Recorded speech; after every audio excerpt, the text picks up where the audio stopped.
ఓరుగల్లు ఇలవేల్పు శ్రీ భద్రకాళి దేవాలయంలో శ్రీ శాకాంబరి నవరాత్రి మహోత్సవాలు అత్యంత వైభవంగా కొనసాగుతున్నాయి.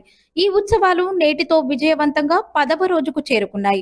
ఆలయ ప్రాంగణం మొత్తం భద్రకాళి శరణం మమ నామస్మరణలు, అమ్మవారి నామ జపాలతో మార్మోగుతుంది. ఈ సందర్భంగా అమ్మవారికి రోజువారీ ప్రత్యేక పూజలు, అభిషేకాలు శాస్త్రోక్తంగా నిర్వహిస్తున్నారు. ఉదయం భక్తులకు నీలాక్రమంలోనూ, సాయంత్రం నిత్యాక్రమంలోనూ భద్రకాళి అమ్మవారు దర్శనమివ్వనున్నారు. ఇక మరింత సమాచారం భద్రకాళి దేవాలయం నుండి మా ప్రతినిధి అశోక్ అందిస్తారు. ఓరుగల్లు ఇలవేల్పు శ్రీ భద్రకాళి దేవాలయంలో శాకాంబరి మహోత్సవాలు అంగరంగ వైభవంగా జరుగుతున్నాయి. ఈ రోజు చూసుకున్నట్లు 10 రోజులు జరుగుతున్న నీలాక్రమంలో అమ్మవారిని దర్శనమిస్తున్నారు.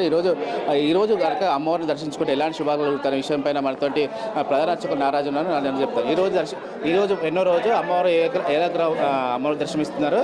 దర్శించుకుంటే ఎలాంటి శుభాలు కలుగుతాయి? భద్రకాళి శరణమ్మ అమ్మవారు నవరాత్రులు ఈనాడు 10వ రోజుకు చేరుకున్నాయి. కాళీ కపాలిని కుల్ల కురుకుల్ల విరోధిని విప్రచిత్త ఉగ్రప్రభ దీప్త నీలగా ఇవాళ అమ్మవారు దర్శనమిస్తుంది.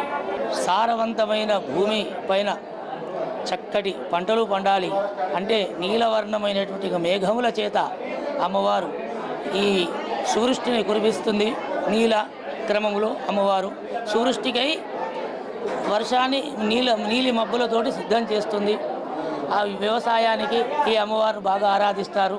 ఈరోజు శుక్రవారం కూడా కాబట్టి అమ్మవారు లోక కళ్యాణార్థమై అందరినీ అనుగ్రహిస్తుంది. శాకాంబరి నవరాత్రుల తాత్పర్యమే సువృష్టి కురవాలి, పంటలు చక్కగా పండాలి అనే సంకల్పంతో శాకాంబరి నవరాత్రులు దేశమంతా కూడా చేస్తారు. ఈ 15వ నాడు బుధవారం 29వ తారీఖు నాడు పౌర్ణమి నాడు ఆకుకూరలు కూరగాయలతో అమ్మవారు నిండు శోభాయమానంగా కనిపిస్తుంది. ఈ నవరాత్రుల్లో అమ్మవారు దర్శిస్తే అనేక విశేష ఫలములను అమ్మవారు మనకు అందజేస్తుంది. శుక్రవారం కావడం ఈరోజు నీలక్రమంలో దర్శనమిస్తున్నారు అమ్మవారు. ఈ రోజు అమ్మవారు దర్శించుకుంటే ఎలాంటి శుభాలు కలుగుతాయి? శుక్రవారము అమ్మవారు దర్శించుకోవడము ఎంతో విశిష్టమైన రోజు. నీలాక్రమము అమ్మవారు ఇంకా విశేషము. శుక్రవారం ఏ రూపంలో అమ్మవారు దర్శనం ఇచ్చినా అది మనకు విజయానికి సంకేతంగా మనకు అన్ని శుభాలను కలుగజేస్తుంది. ప్రతి శుక్రవారం ఆల్రెడీ భక్తుల రద్దీ ఉంటుంది. ఈ శుక్రవారం కూడా అధికంగా వచ్చింది. అంటే ఎలాంటి ఏర్పాట్లు చేస్తున్నారు? అమ్మవారిని దర్శించుకోవడానికి క్యూ లైన్ కూడా పెంచారు. దాన్ని ఎలా చూడవచ్చు? మామూలుగా దేవాలయం అమ్మవారి దర్శనము శుక్రవారము ఎక్కువ మంది వస్తుంటారు. స్త్రీలు అందరూ కూడా శుక్ర శని ఆది 3 రోజులు ఏ దేవాలయంలో కూడా మన భద్రకాళి ఆలయంలో బాగా జనమందరూ కూడా అన్ని ప్రాంతాల వారు ఎక్కువ వస్తారు. అలాగే శుక్రవారం ఈ నవరాత్రుల్లో రావడం ఇంకా జనం ఎక్కువ ఉన్నారు. ఏర్పాట్లు అనేటివి చక్కగానే చేశారు.